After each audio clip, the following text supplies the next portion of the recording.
రామలక్ష్మి, అనవసరంగా మీ ఇంట్లో వాళ్ళకి శ్రమిస్తున్నాను. ఏంటి సార్, ఒక కాఫీ తీసుకురావడం శ్రమ ఏంటి? మా నాన్న అయితే ఎవరైనా ఇంటికి వస్తే వాళ్ళు భోజనం చేసేదాకా పంపించరు తెలుసా? అయ్యో, కొంపదీసి మళ్ళీ ఇప్పుడు భోజనం పెడతారా ఏంటి? ఇప్పుడు మీరు తింటానంటే మొత్తం నేనే దగ్గరుండి వడ్డిస్తాను సార్.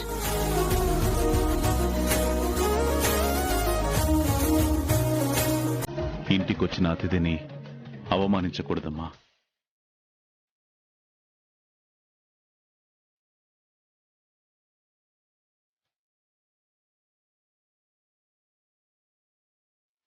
ఏంటమ్మా అన్నయ్య ఒక్కసారిగా ఇంత ట్విస్ట్ ఇచ్చాడు? 2 రోజుల నుంచి నాకే అర్థం కావట్లేదు. ఏం జరుగుతుందో మనం కూడా ప్రేక్షకుల్లా చూడాల్సిందే.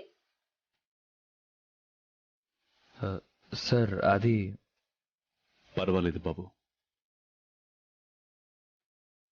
ఆ రోజు నీ గురించి తప్పుగా అనుకున్నాను.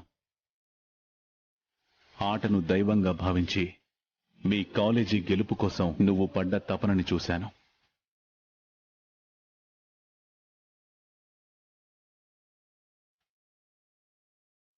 ఆ తపనే మిమ్మల్ని గెలిపించింది. మీలాంటి యువకులు ఈ దేశానికి చాలా అవసరం. కాఫీ తాగి వెళ్ళండి.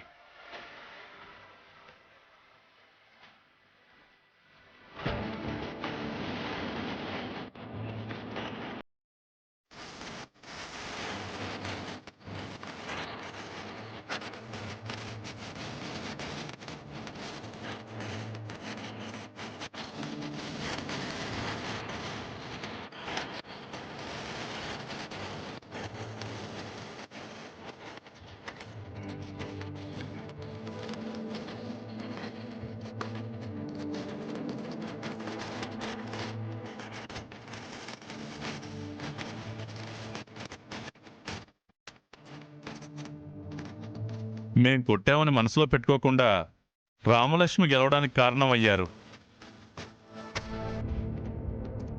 ఇప్పుడు కూడా తను మంచి స్థాయికి వెళ్ళాలని కోరుకుంటున్నారు. మీకున్న పెద్ద మనసుకి ఎలా కృతజ్ఞతలు చెప్పాలో అర్థం కావట్లేదు. నువ్వు ఎలాంటి వారో తెలుసుకోకుండా నీ మీద చేయి చేసుకున్నావు. దానికి మమ్మల్ని క్షమించు బాబు. అయ్యో, అంత మాట అంటారేంటండి? మీరంతా నాకంటే వయసులో పెద్దవాళ్ళు. మీరు ఆ రోజు చేసిన దానికి నేనేం బాధపడలేదు.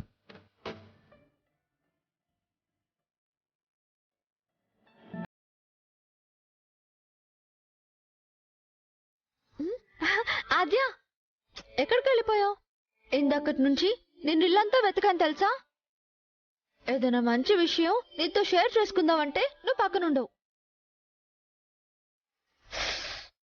ఈరోజు మోస్ట్ మెమరబుల్ డే తెలుసా? నేను హాకీ కప్పు కొట్టినప్పుడు కూడా ఇంత హ్యాపీగా ఫీల్ అవ్వలేదు. ఆద్య, ఎందుకు ఏంటని అడగవా? అయినా నీకంత శ్రమ ఎందుకులే, నేను చెప్పేస్తాను. ఈరోజు ఏం జరిగిందో తెలుసా? కోచ్ సార్ ఇంటికి వచ్చారు. అసలు నా ఆనందానికి హద్దులు లేవనుకో. ఇంకో గొప్ప విషయం ఏంటో తెలుసా? నాన్న కూడా కోచ్ సార్తో చాలా మంచిగా మాట్లాడారు. ఎంతైనా కోచ్ సార్ గ్రేట్ ఆద్య.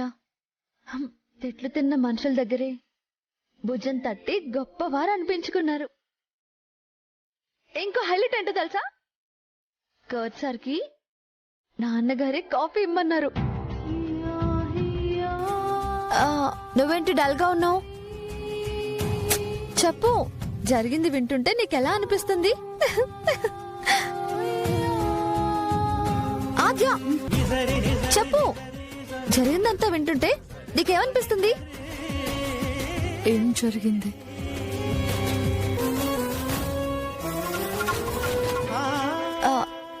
అంటే నేను మాట్లాడిందేం వినలేదా? ఏం మాట్లాడావు?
ఆ అద్దం కూడా మీలానే మొండిగా ఉందండి.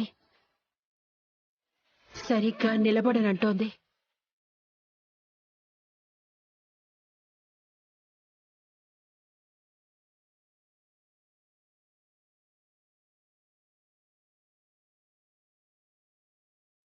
ఉండండి, నేను పట్టుకుంటాను.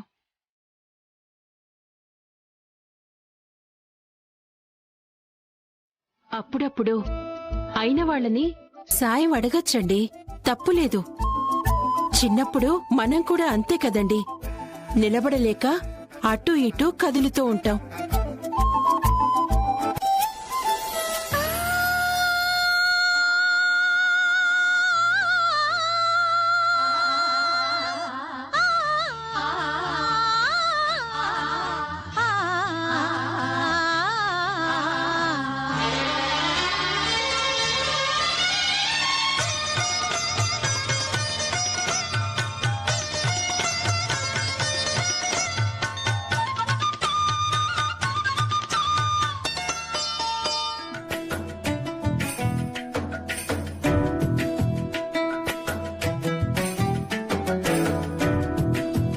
ఏం లేదండి, మీ వయసు పైపడుతుందని